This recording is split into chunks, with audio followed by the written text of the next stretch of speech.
السلام علیکم ناظرین، گرد و پیش رضی کے ساتھ اور سیاست، آج پاکستانی سیاست کی بات نہیں کرتے ہم، آج اس سیاست کی بات کرتے ہیں جو کھیلوں کو متاثر کر رہی ہوتی ہے۔ اور آپ نے کل دیکھا کہ رات کو ایشیا کپ کا جو میچ ہوا شارجہ میں، اور اس میں جب پاکستان کے کھلاڑی نسیم شاہ نے یکے بعد دیگرے 2 چھکے لگا کر نہ صرف یہ کہ افغانستان کو ٹورنامنٹ سے آؤٹ کیا بلکہ بھارت کو بھی اس ٹورنامنٹ سے باہر کر دیا، تو اس کے بعد کیا ہوا؟ اس کے بعد افغان تماشائی جو تھے انہوں نے پاکستانی تماشائیوں پر وہ حملہ آور ہوئے اور انہوں نے پاکستانی تماشائیوں پر کرسیاں پھینکنی شروع کر دیں، ان کو مارنا شروع کر دیا، اور یہ ہنگامہ آرائی جو ہے وہ ہم دیکھتے رہے۔ یہ ایک مزاج کا تعین کرتی ہے کہ آپ کا مزاج کیسا ہے، اور یہ مزاج کو پہلی مرتبہ ایسا نہیں ہوا۔ اور ہم اگر یہ کہیں کہ اس سے پہلے آپ کو یاد ہوگا کہ ورلڈ کپ کا میچ تھا 2019 میں انگلینڈ میں، اس میں بھی جب یہ ٹیم ہاری تھی افغانستان کی تو انہوں نے پاکستانی کھلاڑیوں پر حملہ کیا تھا اور پاکستانی کھلاڑیوں کو مارا تھا۔ یہ ریپیٹ ہوا ہے کل، اور یہ ریپیٹ اس لیے ہوا کہ اصل میں پاکستان سے شکست کا اتنا دکھ نہیں تھا ان کو، حالانکہ پاکستانی ٹیم وہ ہے جس نے ان کھلاڑیوں کو تیار کیا۔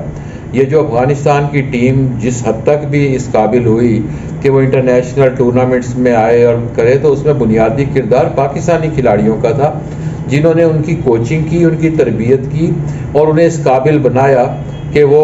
ان ٹورنامنٹس میں آ سکے اور ان ٹورنامنٹس میں حصہ لے سکے۔ لیکن اب اگلا مرحلہ آ جاتا ہے کہ پھر یہ سارا کچھ سیاست کی نظر ہو جاتا ہے۔ اب افغانستان کے ساتھ ہمارے تعلقات جو ہیں وہ اور نوعیت کے ہیں۔ اب افغانستان کے ساتھ پاکستان کے تعلقات، پاکستان سے زیادہ افغانستان جو ہے وہ بھارت کے قریب ہے، اور پاکستان میں جو بھی دہشت گردی ہوتی ہے، پاکستان میں جو بھی معاملات ہوتے ہیں، ان میں بھارت اور افغانستان کے امور جو ہیں وہ ہمیں دکھائی دے رہے ہوتے ہیں، ان کا گٹھ جوڑ دکھائی دے رہا ہوتا ہے، ان کا ایک دوسرے کے ساتھ تعلق دکھائی دے رہا ہوتا ہے۔ یہ چاہے آپ کوئٹہ میں اور بلوچستان میں آپ سی پیک کے خلاف کارروائیاں دیکھیں، چاہے آپ دیگر علاقوں میں دیکھیں۔ ایسے میں ہمیں اب یہ دیکھنا ہے کہ ان لوگوں نے یہ جو کچھ بھی کیا، یہ پاکستان اور بھارت کے تعلقات اپنی جگہ، لیکن پاکستان اور افغانستان کے تعلقات کے لیے بھی کوئی نیک شگون نہیں ہے۔ کھیلوں کے میدان جو ہوتے ہیں انہیں اس طرح انٹرنیشنل پولیٹکس سے آلودہ نہیں کرنا چاہیے۔ کھیل محبت کا پیغام ہوتا ہے، کھیل تعلقات کو جوڑنے کے لیے ہوتا ہے۔ ہمیں یاد ہے کہ کرکٹ ڈپلومیسی تھی، جب پاکستان اور انڈیا کے درمیان کشیدگی بہت پیدا ہو گئی تھی تو پھر کرکٹ ڈپلومیسی کا سہارا لیا تھا، اور اس وقت کے صدر جو تھے وہ ضیاء الحق، وہ گئے تھے اور انہوں نے بھارت کا دورہ کیا تھا، اور دونوں ملکوں کے درمیان ٹینشن جو تھی وہ فریز ہو گئی تھی، ٹینشن ختم ہو گئی تھی۔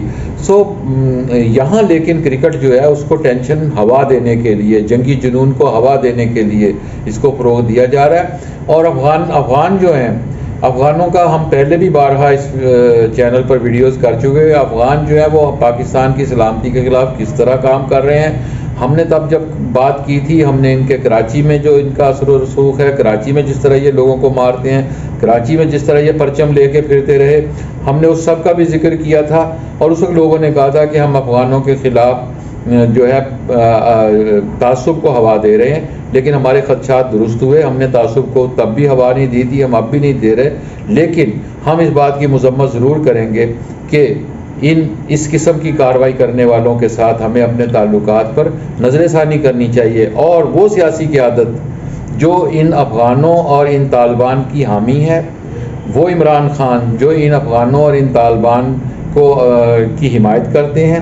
جو ان کی دہشت گردی کی کارروائیوں کے باوجود ان کی دہشت گردی کی کبھی مذمت نہیں کرتے، ہمیں یہ بھی دیکھنا چاہیے کہ وہ کس کے نمائندے ہیں، اور وہ پاکستان کی سالمیت کے حوالے سے، پاکستان کے دفاع کے حوالے سے ان کا کیا کردار رہا ہے۔ یہ کچھ باتیں تھیں جو آج میں نے سوچا کہ آپ کے ساتھ کروں۔ ناظرین کرام، گرد و پیش رضی کے ساتھ اس چینل کو سبسکرائب بھی کریں، بیل آئیکن کو کلک کریں۔ دوبارہ ملیں گے نئی ویڈیو کے ساتھ۔ خدا حافظ۔